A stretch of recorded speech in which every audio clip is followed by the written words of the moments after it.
श्री रामायण जी में पृष्ठ नंबर है 27 तीसरा सर्ग है। 27 पृष्ठ नंबर 27 तीसरा सर्ग।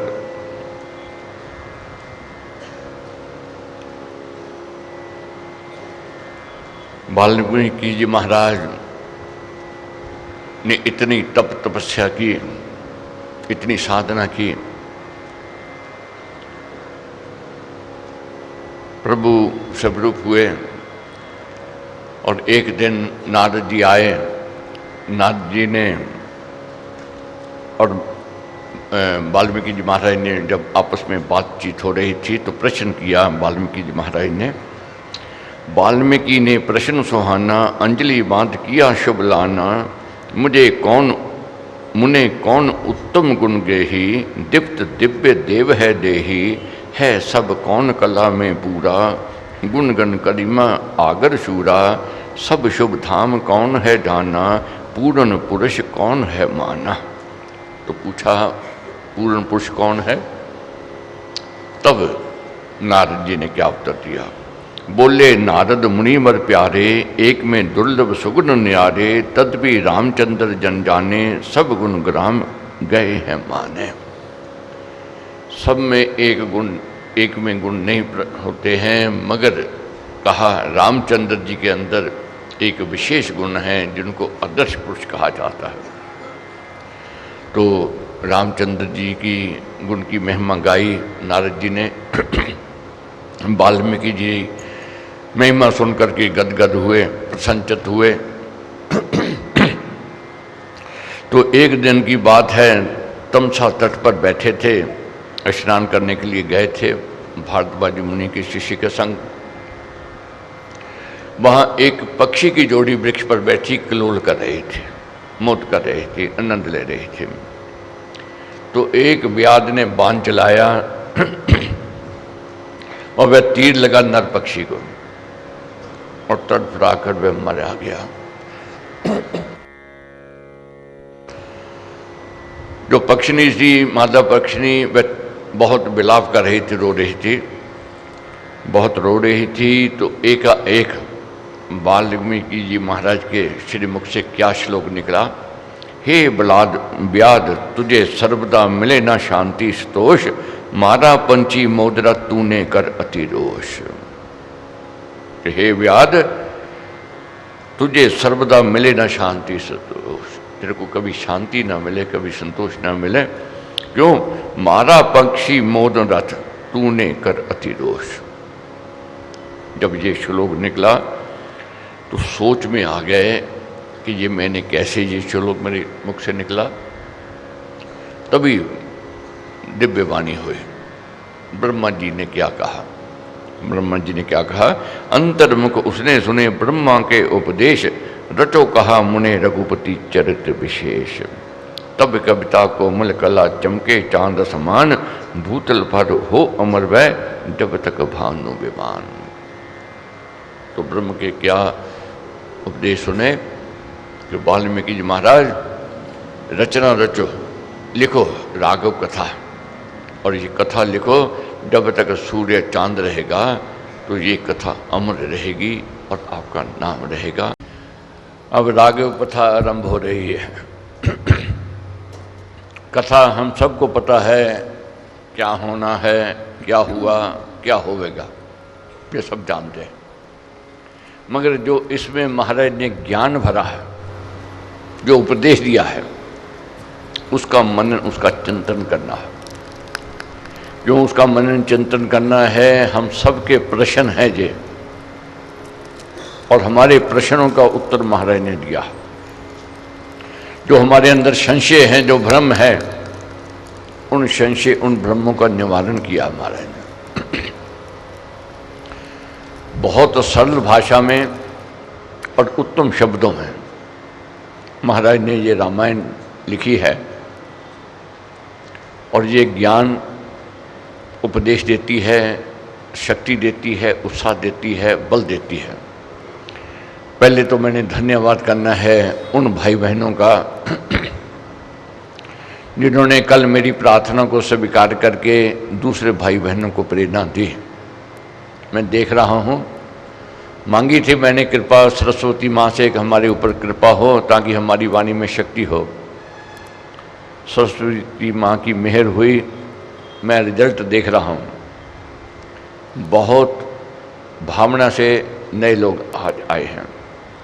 मगर एक बात मैंने जरूर कहनी है, ठीक है बगीचे में कितने पौधे हों, कितने फूल क्यों न खिले हों, मगर जो पौधा खुद लगाया जाता है जब उसमें से फूल निकलता है वह बहुत आकर्षित करता है, बहुत लुभाने वाला होता है, बहुत अच्छा लगता है।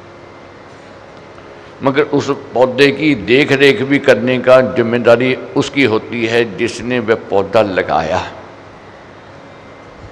तो हमने जो नए भाई बहन आए हैं, जो लेकर के आए हैं, जो प्रेरणा से आए हैं, उनकी देख रेख भी हमने करनी है। ये भी हमारी ड्यूटी, हमारा कर्तव्य है। ये बात मैं क्यों कहता हूँ बार बार, इसमें कोई अंतर नहीं पड़ेगा कम है या ज़्यादा है, रामायण का पारायण तो होगा ही, वो तो करेंगे। मगर इस बात की ओर ध्यान देना है जो महाराज कहते हैं दान करो। दान करने से धन पवित्र होता है और ज्ञान दान तो सबसे उत्तम दान माना गया है। इससे ज्ञान बढ़ता है, हमारे विकार दूर होते हैं, बुरे विचार बुरे संस्कार निकलते हैं और अच्छे विचार अच्छे संस्कार आते हैं। और सबसे बड़ी बात क्या है, हिंग लगने ना फड़कनी रंग भी चोखा होए। लगने वाला तो कुछ नहीं मगर लाभ ही लाभ है। मैंने भी रोज प्रेरणा देनी है और आपने भी देनी है, इसमें संकोच मैंने भी नहीं करना, आपने भी नहीं करना। अब राघव कथा की ओर हमने ध्यान देना है।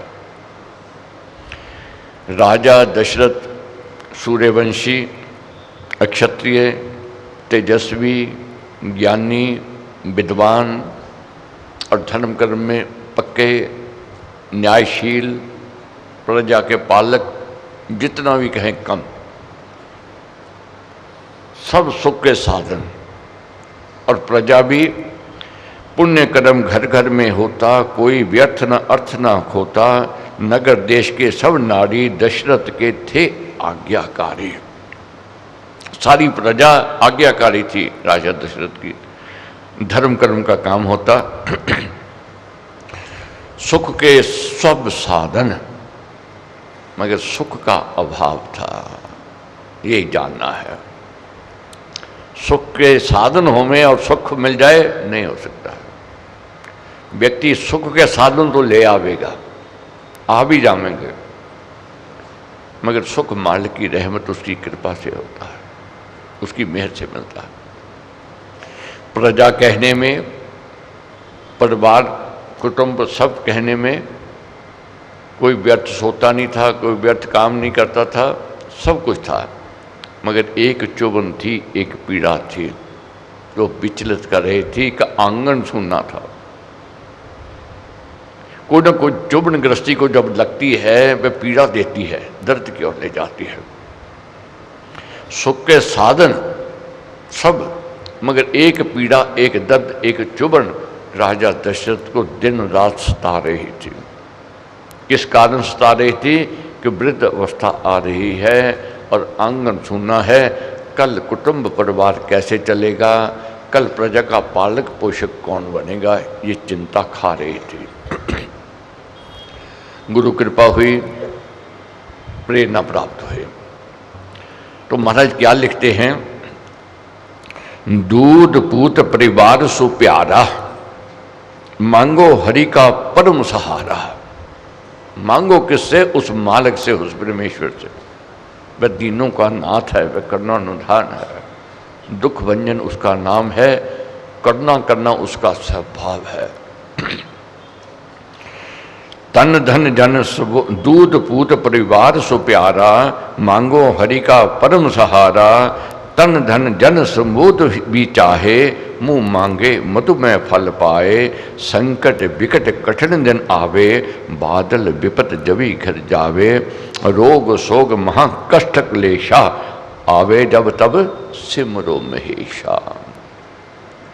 कोई ना कोई जब पीड़ा आती है, दर्द आता है, तो निराशा में नहीं बैठना, एक आशा की किरण को जगाना है, मालिक से कृपा मांगने की, उसको रिझाने की। उसके लिए आदि काल से यज्ञ करते आए हैं, यज्ञ होते आए हैं और मुंह मांगा फल प्राप्त होता आया है। बहुत भावना से मैं देखता हूँ आप सबको आते हुए, बहुत ऐसे हैं जो नंगे पैर भी आते हैं, ये बड़ी भावना की बात है। और बड़ी बात तो मैं ये देख रहा हूँ, जो जवान लड़कियाँ हैं उनको माँ बाप लेकर के आते हैं जो शादी के लायक हैं, बहुत अच्छी बात है। ये जो बहनें माँ बाप संस्कार दे रहे हैं लड़कियों को, यही उत्तम दौलत है, यही उत्तम दहेज मैं कहूँगा। आप कुछ भी देते रहो, अगर अच्छे संस्कार नहीं दोगे, अच्छे विचार नहीं दोगे, तो उसकी कदर नहीं, उसकी साख नहीं होगी। अगर बिटिया को जो विवाह के लायक है उसको अच्छे संस्कार, अच्छे विचार दे करके जाओगे, शिष्टता दे कर भेजोगे साथ में, वह ससुराल में जावेगी, यश कीर्ति ससुराल वालों की और मायके वालों की, ये बढ़ावे। और फिर सबसे बड़ी बात है, माँ सीता ने भी उपवास किए, माँ सीता ने भी यज्ञ किए, किस लिए किए? कि अच्छा वर मिल जावे, अच्छा पति मिल जावे। ये चाहना, ये नहीं सोच क्यों करें, ये चाहना हर एक लड़की की होती है, हर बिटिया की होती है, हर माँ बाप की होती है। तो यज्ञ करते आए हैं और यज्ञ होते आए हैं और यज्ञ का फल मिलता आया है। तो पुत्रेष्टि यज्ञ रचाया गया, गुरु वशिष्ठ जी ने प्रेरणा दी, सहयोग दिया और सब ने मिलकर के यज्ञ किया।